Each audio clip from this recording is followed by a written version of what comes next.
Athirappilly police സ്റ്റേഷനിൽ കാട്ടാന. സ്റ്റേഷന് മുന്നിലെ തെങ്ങ് പിഴുതെറിയാൻ ശ്രമിച്ച ഒറ്റയാനെ ഫോറസ്റ്റ് ഉദ്യോഗസ്ഥന്മാരെത്തി തുരത്തി കാട്ടിലേക്ക്. ദൃശ്യങ്ങൾ 24-ന്.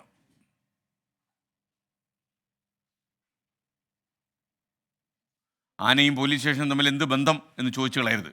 അശ്വിൻ പാലാഴി തൃശ്ശൂരിൽ നിന്ന് വിവരങ്ങളുമായി ചേരുന്നു. Ashwin, good morning. ഈ പോലീസ് സ്റ്റേഷൻ എന്തെങ്കിലും പരിക്കുകളേൽപ്പിച്ചിട്ടാണോ ഈ ആന പിൻവാങ്ങിയത്?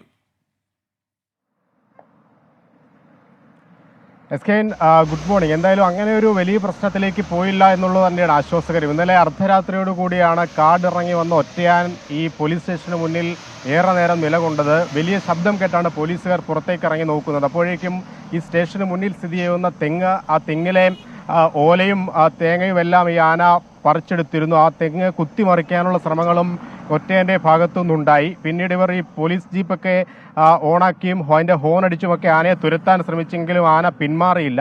തുടർന്നാണ് തൊട്ടടുത്തുള്ള ഫോറസ്റ്റ് സ്റ്റേഷനിലേക്ക് വിവരം കൈമാറിയത്. തുടർന്ന് ഫോറസ്റ്റ് സ്റ്റേഷനിൽ നിന്നും ഫോറസ്റ്റ് ഉദ്യോഗസ്ഥരെത്തി അവരുടെ കൈവശമുണ്ടായിരുന്ന ഉപകരണങ്ങൾ കൊണ്ടാണ് ഈ ആനയെ അവിടെ നിന്ന് തുരത്തിയത്. അവരുടെ വാഹനങ്ങൾ വലിയ ശബ്ദത്തിൽ റേസ് ചെയ്തും അതിൻ്റെ ഹോൺ മുഴക്കിയും പാട്ട കൊട്ടിയുമൊക്കെയാണ് ഒറ്റയാനെ അവിടെ നിന്ന് തുരത്തിയത്. അത് അവിടെ നിന്ന് മാറിയിട്ടും തൊട്ടടുത്തുള്ള കാട്ടിൽ ഏകദേശം ഒരു 10-15 മിനിറ്റോളം നിന്ന് ഭീതി പരത്തിയിരുന്നു. ആദ്യമായാണ് ഈ പോലീസ് സ്റ്റേഷൻ്റെ അരികിലേക്ക് ഒരു ഒറ്റയാൻ വരുന്നത് എന്നുള്ളതും ശ്രദ്ധേയമാണ്. നേരത്തെ കാടിറങ്ങി റോഡിലേക്കൊക്കെ എത്തിയിരുന്നെങ്കിലും ഈ കൂടുതലായി ആളുകളുള്ള സ്ഥലങ്ങളിലേക്ക് ആന എത്തുന്നത് ആദ്യമായാണ് എന്നാണ് പോലീസ് പറയുന്നത്.